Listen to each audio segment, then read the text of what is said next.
Hello বন্ধুরা, তোমরা সবাই কেমন আছো? আশা করি ভালো আছো। চলো আজ করা যাক লেবু মাখা। দেখো বন্ধুরা, এই দিকটা পুরোটাই লেবু গাছ।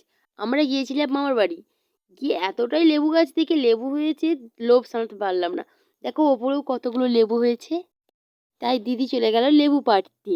আমি তো আর পাড়তে পারবো না, দিদি তো লম্বা আছে, দিদিই পারুক। লেবুগুলো কত উঁচুতে, দিদিও পারতে পারলো না, তাই নিচ থেকেই একটা নিয়ে মাখা করতে গেলাম। চলো এবার ধুয়ে নিয়ে এসে ভালো করে কাটা যাক।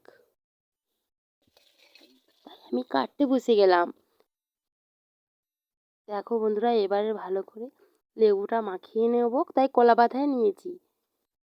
নুন, শুকনো লঙ্কা আর আর গুঁড়ো লঙ্কা দিয়ে ভালো করে মাখিয়ে নেব।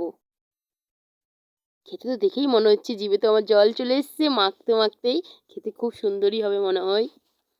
দেখো বন্ধুরা, লাস্টে আরেকটু লঙ্কা গুঁড়ো দিলাম, কারণ আমি তো একটু ঝাল বেশি খাই। আর আমার দিদি দিয়ে দিচ্ছে তেল একটু সামান্য। ভালো করে মাখিয়ে নিলাম। এবার আমার মামিমাকে দিয়ে টেস্ট করানো হবে কেমন খেতে হয়েছে। মামিমা, এবার দিদিকে দিয়ে টেস্ট করানো যাক। দেখি তো মনে হচ্ছে খুবই ভালো হয়েছে। টাটা বন্ধুরা।